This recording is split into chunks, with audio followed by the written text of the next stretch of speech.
Love, sabi ni Amber, mas mapa rin pakiramdam mo. Huh? Saan ka lang ba? Oo.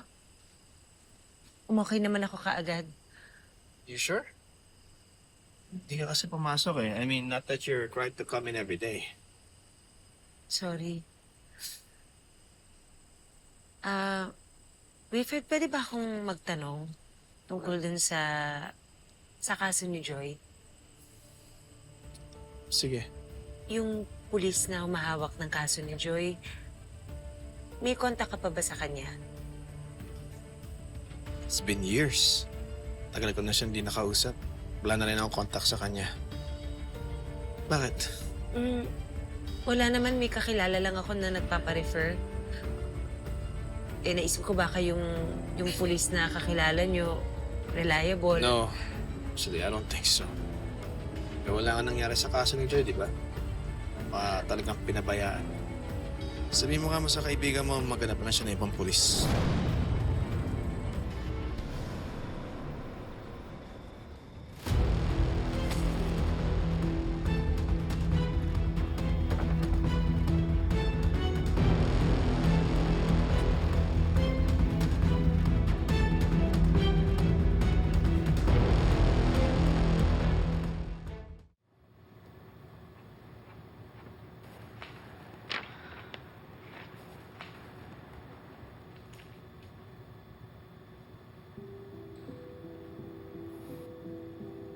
Alam ko namang marami pa rin nagbabasa ng dyaryo sa panahong to.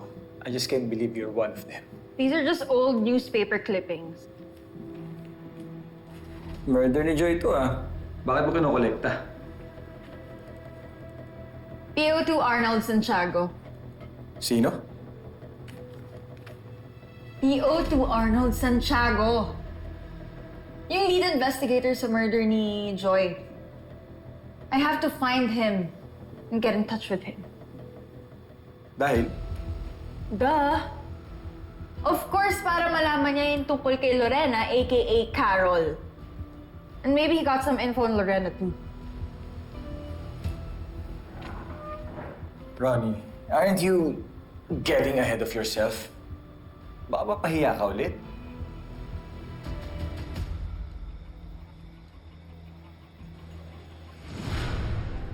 Ate, paano ba patayin tong aircon? Ang lamig-lamig, hindi ako makatulog. Sanay ka na. Mainit pag walang aircon. Naan ko na lang. Pipinutin mo yan. Grabe no, ate. Natutuwa talaga ako sa buhay mo ngayon. Yaman-yaman mo, no? Pinutin. Nagbabago na rin ang buhay mo, Tristan. Kaya papakabait ka. Huwag ka gagaya sa akin.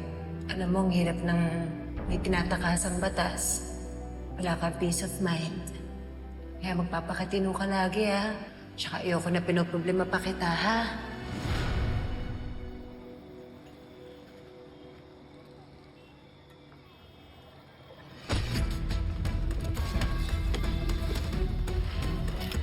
Sir.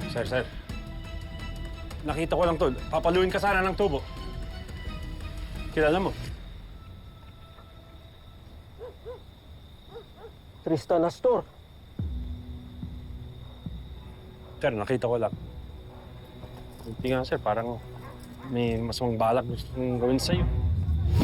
Astor! Tigil! Tigil! Astor!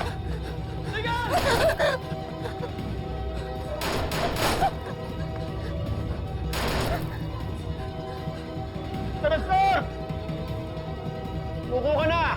Bago pa may mangyari masama sa'yo. Tristan! Tinanong mo si Wilfred tungkol sa kaso? Buti hindi ka nahalata.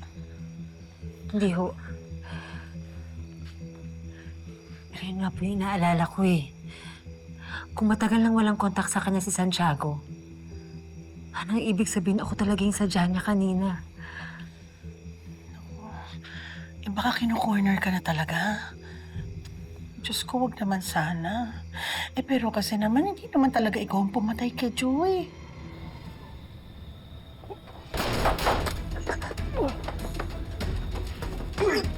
Huwag ka na tumakbo! Huwag ka na tumakbo! Tigil! Puputo ko to! Parang alam mo,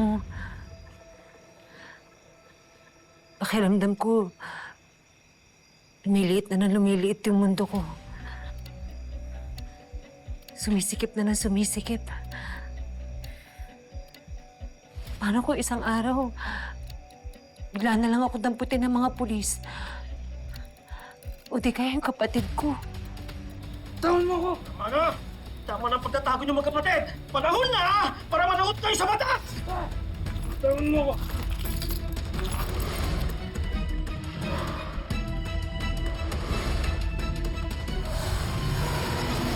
Hello. Tama ka nga. Tuloy po rin yung pag-iimbestiga ni Santiago sa murder case ni Joy Santos.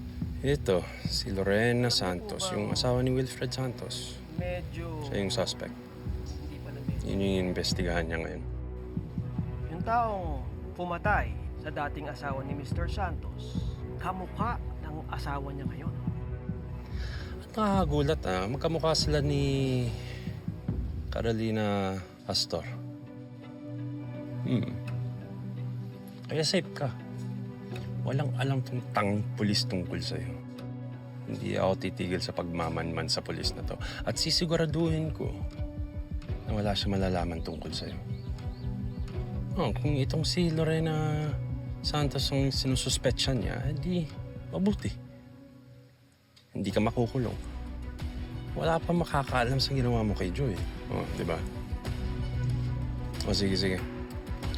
Tawag ako sa'yo ulit mamaya. Mamaya, paalis na siya.